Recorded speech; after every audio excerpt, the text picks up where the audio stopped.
todos os estimados irmãos e irmãs, manifestando a nossa alegria comum de estarmos aqui com a Igreja do nosso Senhor Jesus Cristo. Somos Igreja de Cristo, comunhão de fé, comunhão de amor, comunhão de alegria, comunhão de paz, comunhão na comunhão do Espírito Santo, para a glória do nosso Deus. E procurando ouvir o que a sua palavra tem para nos dizer, a sua palavra que é viva, a sua palavra que é a expressão maravilhosa do querer de Deus para as nossas vidas, para a nossa alma, que nos ajuda tanto a seguir o bom caminho e a honrá-lo como Ele é digno, como Ele merece. Grandeza na humildade. Eu creio que esta verdade singular da Escritura está de uma forma tão especial expressa no texto que é sugerido para a nossa leitura inicial e no qual nós vamos deter-nos. E então eu convido os estimados irmãos e irmãs, já agora de pé, por favor, para acompanharmos juntos a palavra do Senhor. Marcos, capítulo 10, versículos 32 a 45. Qual? Marcos ou Mateus, pastor? Está ali Marcos, Mateus? Não, Mateus. Desculpem. É um Marcos, é Marcos. Mateus tem texto paralelo, mas é Marcos. É Marcos qual? Capítulo 10, versículo 32.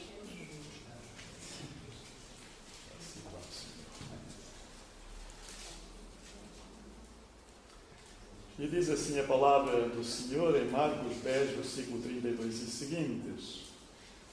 Estavam de caminho subindo para Jerusalém e Jesus ia adiante dos seus discípulos.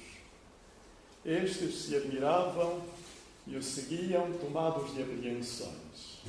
E Jesus, tornando a levar à parte os 12, passou a revelar-lhes as coisas que lhe deviam sobrevir, dizendo: Eis que subimos para Jerusalém, e o Filho do Homem será entregue aos principais sacerdotes e aos escribas, condená-lo-ão à morte, e o entregarão aos gentios, hão de escarnecê-lo, cuspir nele, açoitá-lo e matá-lo, mas depois de 3 dias ressuscitará. Então se aproximaram dele Tiago e João, filhos de Zebedeu, dizendo-lhe: Mestre, queremos que nos concedas o que te vamos pedir. E ele lhes perguntou: O que quereis que vos faça? Responderam-lhe: Permite-nos que na tua glória nos assentemos um à tua direita e outro à tua esquerda. Mas Jesus lhes disse: Não sabeis o que pedis. Podeis vós beber o cálice que eu bebo, ou receber o batismo com que eu sou batizado? Disseram-lhe: Podemos. Tornou-lhe Jesus: Bebereis o cálice que eu bebo, e recebereis o batismo com que eu sou batizado. Quanto, porém, ao assentar-se à minha direita ou à minha esquerda, não me compete concedê-lo, porque é para aqueles a quem está preparado. Ouvindo isto, indignaram-se os 10 contra Tiago e João. Mas Jesus, chamando-os para junto de si, disse-lhes: Sabeis que os que são considerados governadores dos povos têm-nos sob o seu domínio, e sobre eles os seus maiorais exercem autoridade. Mas entre vós não é assim. Pelo contrário, quem quiser tornar-se grande entre vós, será esse o que vos sirva. E quem quiser ser o primeiro entre vós, será servo de todos. Pois o próprio Filho do Homem não veio para ser servido, mas para servir e dar a sua vida em resgate por muitos. Ó nosso Pai Celestial, abre os nossos corações para a Tua Palavra e ajuda-nos a retê-la como uma referência viva para o nosso viver diário. Que a Tua paz, o Teu amor, a Tua graça abundante nos encham o coração e que neste momento, Senhor, nós possamos, de facto, ouvir a Tua voz. Em nome e pelo amor do Senhor Jesus, que tudo te pedimos e agradecemos. Amém.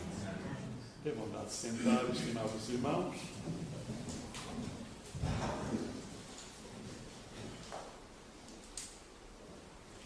Humildade é uma palavra-chave que o mundo tanto ignora. Aliás, humildade era não uma das virtudes nas categorias das virtudes que os gregos tanto prezavam, mas era em si um defeito. Claro que com Jesus Cristo tudo se voltou ao contrário para realçar a grandeza da humildade. E não só isso, é curioso, porque muitas das grandes empresas, hoje em dia, quando procuram funcionários para assumir posições de chefia, ou isso, não vão à procura das pessoas mais vistosas ou que têm um conceito elevado de si próprios e fazem questão de um grande currículo.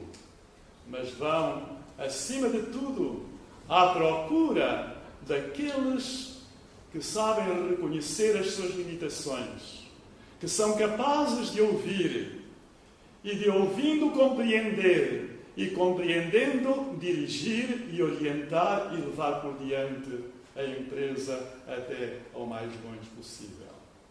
É curioso este sentido de consciência social que, ao mesmo tempo, se vai, de algum modo, pois, instalando na nossa sociedade. Mas nós sabemos que o orgulho, a ganância, a ambição desmedida é o pecado que governa todas as circunstâncias da vida, os corações caídos.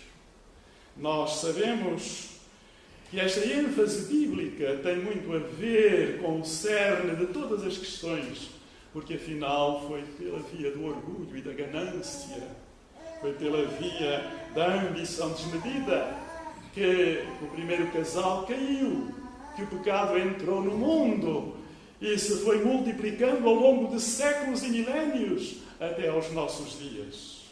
Paradoxalmente, o exemplo supremo da humildade é, de todos, o que nós sabemos ser o mais digno de ser exaltado.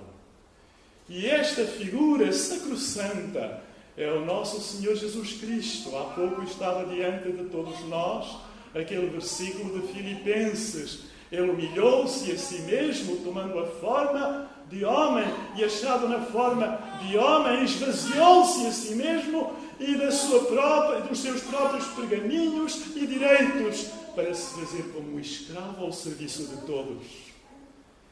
E esta é a grandeza, a glória e a majestade do nosso Senhor. Estimados irmãos, estamos diante de um texto que, por um lado, nos surpreende, por outro, nos enche o coração. Eu era para pedir a vossa leitura apenas a partir do versículo 35. E porque a fizemos desde o versículo 32? Porque há aqui algumas coisas que nos levam profundamente a pensar em coisas básicas. Primeiro, os discípulos estavam de caminho com o seu mestre para Jerusalém. Jesus ia adiante dos discípulos, não sei porquê, ou porque o Senhor Jesus andava no meio deles e ia convivendo ao mesmo tempo que caminhavam, ou por qualquer outra razão, eles admiraram-se, porventura, de ele ir adiante. E seguiam, tomados, possuídos de apreensões. O que estaria no coração destes homens? O que é que estava a mexer com eles? Porventura, a pressa que Jesus tinha de chegar a Jerusalém, porque a hora se aproximava. E Jesus, tornando a levar à parte os 12, passou a revelar-lhes as coisas que lhe deviam sobrevir, dizendo: e vejam estas 8 afirmações que aqui se fazem. Estas 8 coisas. Eis que subimos para Jerusalém e o Filho do Homem será entregue aos principais sacerdotes e aos escribas. Primeiro. Segundo, condená-lo-ão à morte. Terceiro, entregá-lo-ão aos gentios. Quarto, hão de escarnecê-lo. Quinto, cuspir nele. Sexto, açoitá-lo. Sétimo, matá-lo. Mas depois de 3 dias, ressuscitará. Perante um quadro tão vívido do que o Senhor Jesus antecipava ir acontecer-lhe, passo por passo, o óbvio era que os discípulos ficassem sensibilizados, se enternecessem, se deixassem mover por afetos e emoções em relação ao seu Mestre. Fazer-lhe algumas perguntas de esclarecimento mais sobre o que ia acontecer lá em Jerusalém. Mas não. 2 discípulos, os filhos de Zebedeu, ainda por cima 2 dos 3 mais próximos do Senhor Jesus, são Pedro, Tiago e João, como nós sabemos. Tiago e João. Estes 2, como se não tivessem ouvido nada, como se estivessem a milhas do que Jesus estava a dizer-lhes, com grande emoção e paixão e sentimento de alma, porventura até às lágrimas. Mas eles não tinham a mínima sensibilidade, nem deram o mínimo sinal disso. E diz o versículo 35, então, se aproximaram dele, Tiago e João, filhos de Zebedeu, dizendo-lhe: Mestre, queremos que nos concedas o que te vamos pedir. Parece que eles não tinham ouvido nada, que eles estavam completamente a leste daquilo que Jesus estava a procurar fazer-lhes chegar, para eles serem participantes desta realidade que estava para acontecer na vida do seu Mestre e do seu Senhor, como cumprimento e consumação de tudo o que afinal as Escrituras dizem, como cumprimento e consumação de tudo o que afinal o Senhor Jesus lhes vinha ensinando e anunciando. E ele perguntou-lhes: que quereis que vos faça? Os irmãos imaginam qual o sentir de Jesus quando fez esta pergunta. Ele que sabia por antecipação aquilo que estava a ocorrer no coração deles e qual era a sua preocupação maior e o que é que eles queriam em termos de ambição e de ganância, o que eles queriam ter como figuras primeiras na sua glória, no seu reino. Nem sequer olhando para os colegas que não iriam sentir-se bem perante estas palavras. Que destacando-se, distinguindo-se como os maiores. Que quereis que vos faça? E responderam-lhe: permite-nos que na tua glória nos assentemos um à tua direita e outro à tua esquerda. Queridos irmãos e irmãs, é muito interessante, na linha do que se conversava até na escola dominical em termos de estrutura dos últimos capítulos do segundo livro de Samuel. É curioso o que nós verificamos aqui. Reparem no texto. Parece que há uma unidade que se destaca e começa no versículo 33. O 32 é como que um prelúdio para isso. Porque aí se diz, faz referência ao Filho do Homem. E se lerem o último versículo 45, o que é que diz? Pois o Filho do Homem. Portanto, este texto começa como acaba, ou acaba como começou, com uma referência ao Filho do Homem. Quer dizer, ao Deus que se fez homem, ao Deus eterno que assumiu a natureza humana com a missão de vir resgatar e restaurar os pecadores. O Filho do Homem. Então, no princípio e no fim. E vem o que já lemos. No versículo 35, pois nós temos esta referência explícita e por nome a Tiago e João, filhos de Zebedeu. Se verificarmos no versículo 41, ouvindo isto, indignaram-se os 10 contra Tiago e João.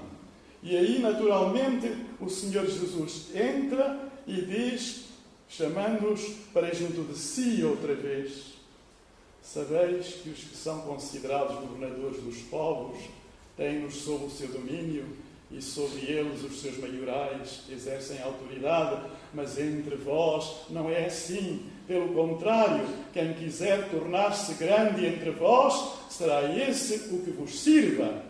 E quem quiser ser o primeiro entre vós, será servo de todos. Portanto, no versículo 35, eles dão sinal de quererem ser grandes. Isto vai, de facto, dizer-se ainda mais explicitamente a seguir: permite-nos que na tua glória nos assentemos um à tua direita e outro à tua esquerda. Portanto, a grandeza que eles buscavam, por contraste com o seu final natural, inevitável, se queriam continuar a ser discípulos de nosso Senhor Jesus Cristo. Quem quiser tornar-se grande, será o que vos sirva. E no grande centro desta unidade, versículos 38 e 39 a 40, o que nós vemos: mas Jesus, no versículo 39, outra vez, tornou-lhes Jesus. Mas Jesus lhes disse: não sabeis o que pedis. Podeis vós beber o cálice que eu bebo, ou receber o batismo com que eu sou batizado? E eles disseram, curiosamente: podemos. Tornou-lhes Jesus: bebereis o cálice que eu bebo, e recebereis o batismo com que eu sou batizado. Quando, porém, eu assentar-se à minha direita e à minha esquerda, não me compete concedê-lo. E como nós vamos ver, por exemplo, no Apocalipse capítulo 4, nós sabemos quem estava à direita e à esquerda do grande trono de Deus, em que na sua glória ele estava assentado. E não era nenhum dos discípulos, naturalmente. Jesus lhes disse: não sabeis o que pedis. Quantas vezes é a postura de alma de tantos cristãos que friamente, que no âmbito das banalidades da vida, pensam na superfície, vivem o cristianismo na superfície, cumprem uma série de fórmulas religiosas e de preceitos religiosos, frequentam igrejas e outras coisas mais, mas não estão em sintonia com Deus, não estão em sintonia com Jesus, não estão em sintonia com a verdade do Evangelho.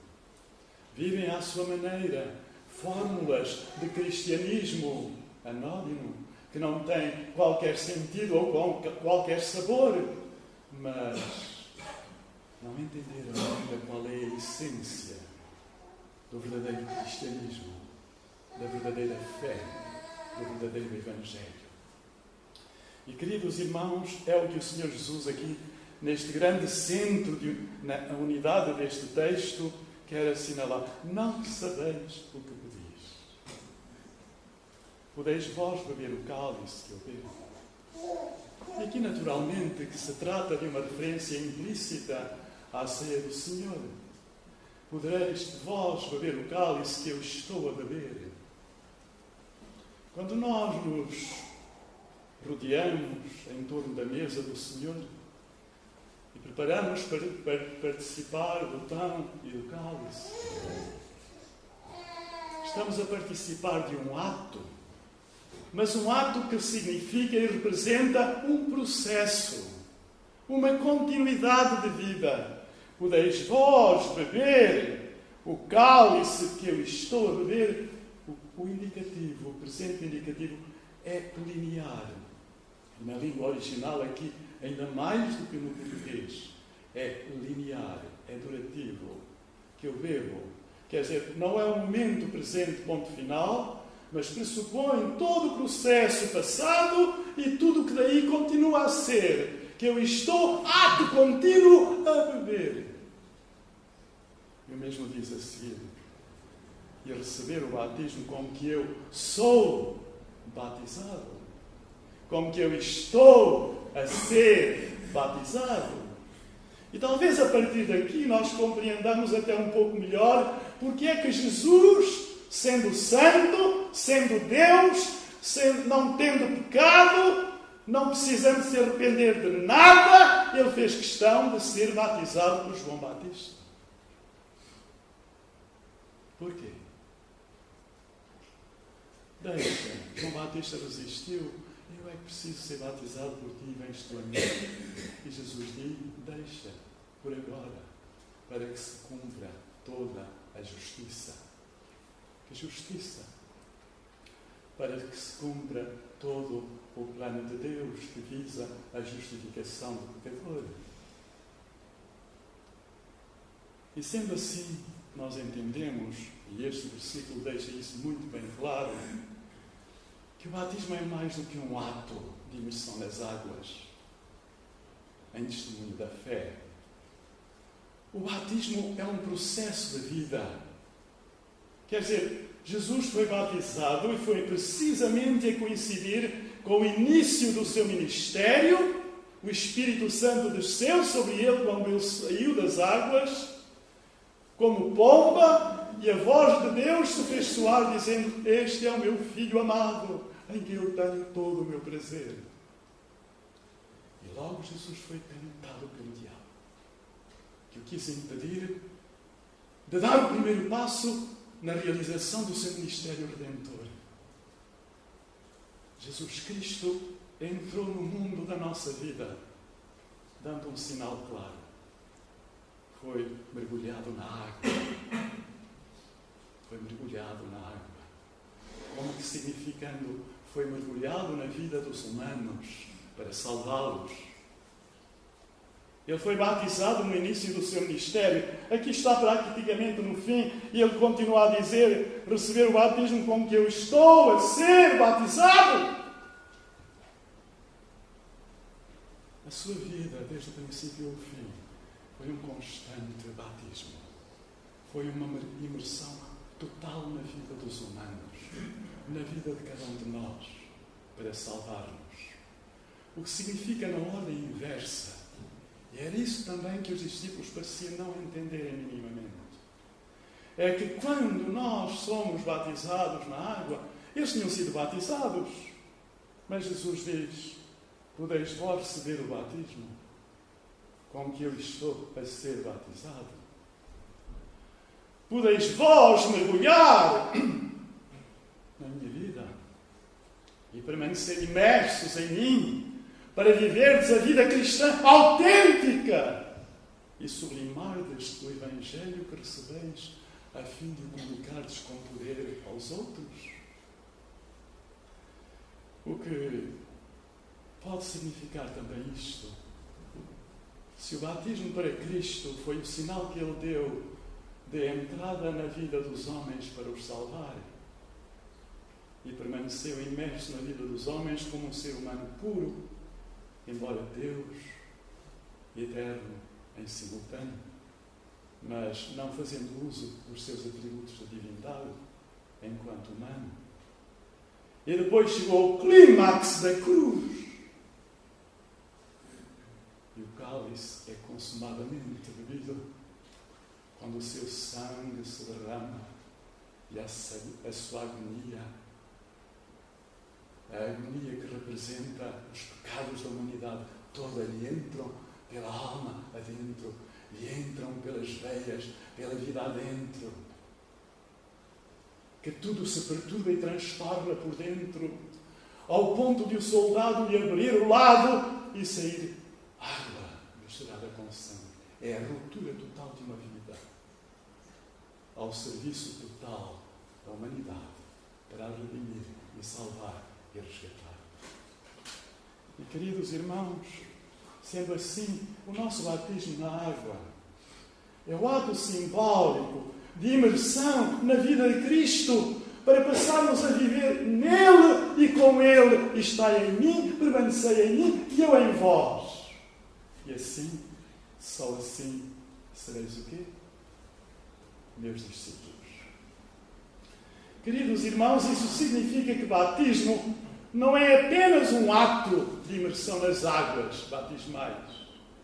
Esse é um símbolo, testemunha viva de que nós morremos para o pecado, fomos sepultados com Cristo para a vida velha e ressuscitamos para uma vida nova. Quer dizer, representamos no batismo aquilo que Cristo fez no Calvário por amor de nós para nos salvar. Receber o batismo com que eu sou batizado.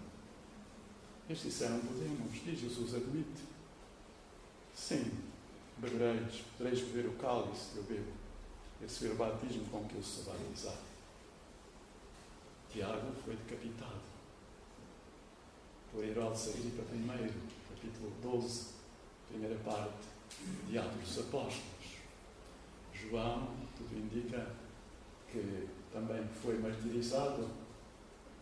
O evangelista que viveu mais longamente, que terá morrido por volta do ano 100, 103, nas situações mais altamente precárias, depois de estar desterrado na ilha de Patmos, e segundo a tradição registra, a trabalhar numa mina, fora do próprio luz do sol, em condições as mais adversas e horríveis, onde ele recebeu também a revelação do nosso Senhor Jesus Cristo relativo ao Apocalipse. Queridos irmãos, sendo assim, a nossa vida é uma imersão constante na vida de Cristo. E é por isso que a palavra de Deus diz, o apóstolo Paulo diz, e vivo não mais eu, mas Cristo vive em mim. Eu já estou crucificado com Cristo. E este é o ato contínuo de um processo que acompanha o percurso todo da minha vida como discípulo e anunciador da Boa Nova. Discípulo de nosso Senhor Jesus Cristo. Queridos irmãos, sendo assim, que privilégio, que honra, que bênção. É na anulação de nós mesmos que nós somos maiores. É no reconhecimento de sermos nada na presença de Deus que nós acabamos sendo tudo. Tão amados, tão queridos, tão desejados para seguir o Senhor e o servir e o honrar e o glorificar e ser vasos de bênção neste mundo, ao serviço dos outros, para quem temos uma boa nova que ninguém mais tem, a boa nova da salvação, e dela somos anunciadores. De sorte que, em torno deste centro, Tiago e João querem ser grandes, mas quem é verdadeiramente discípulo de Jesus, quem quiser tornar-se grande, será esse que vos sirva, e quem quiser ser o primeiro entre vós, será servo de todos. E a nossa postura ao lado de Cristo e pelo seu exemplo é esta mesma. E depois, como diz o versículo 45, pois o próprio Filho do Homem não veio para ser servido, mas para servir e dar a sua vida em resgate do mundo.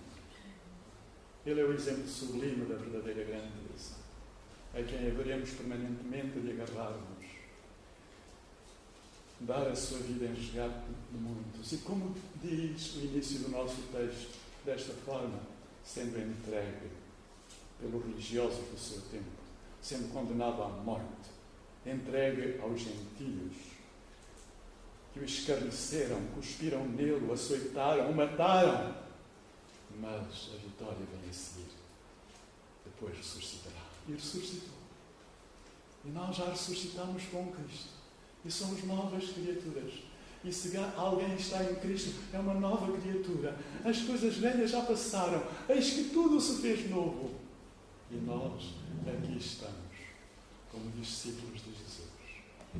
Queremos seguir o exemplo de Tiago e João, procurando grandezas nesta vida, como simuladamente discípulos de Jesus? Ou queremos imitar o Senhor Jesus, assumindo-nos como servos e estando dispostos a tudo sacrificar para nos achegarmos uns aos outros, para nos achegarmos às pessoas sem Cristo e sem esperança neste mundo. Estamos nós disponíveis para desistir de nós mesmos, dos nossos direitos, dos nossos preconceitos, das nossas verdades, das nossas razões em tantas querelas que porventura teremos tido ao longo da vida com irmãos e outros mais. E estamos nós predispostos para nos libertar de toda essa carga de veneno que ainda perturba a nossa carreira cristã e, de certo modo, condiciona a nossa relação com Deus? Ou estamos disponíveis para abraçar o Senhor Jesus na grandeza da sua humildade e o seguirmos, o imitarmos, o servirmos e o darmos glória? Irmãos, nesta vida poderíamos dizer, e o temos dito algumas vezes, que somos como que um quinto evangelho. O mundo lá fora, não crente, não tem disponibilidade para ir à procura dos evangelhos Mateus, Marcos, Lucas, João. Eles não procuram a letra do evangelho, mas eles podem chegar lá à letra que tem o Espírito de Cristo a batalhar por nós e por todos os humanos. Se eles virem o evangelho que nós representamos na nossa própria vida, a nós eles leem todos os dias. A nós eles observam todos os dias.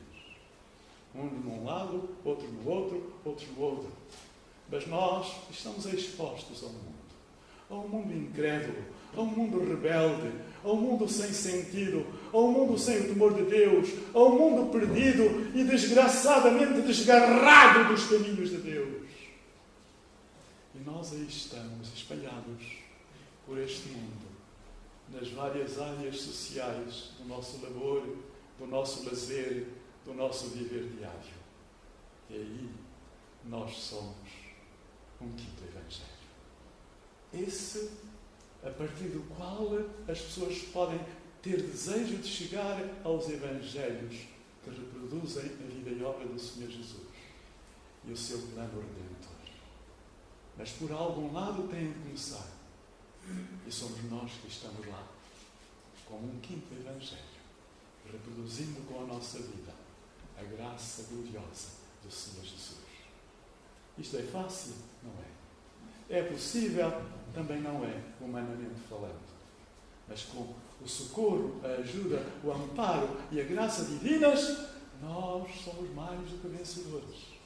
E podemos, de mansinho, aos pouquinhos, sabendo aproveitar as oportunidades, uma deixa aqui, outra acolá, outra além, ir abrindo o caminho que cada vez mais se abre para nós, escancaradamente, por fim, lhes apontarmos Jesus, lhes apresentarmos o Evangelho, lhes dizermos o que significa ser cristão verdadeiramente.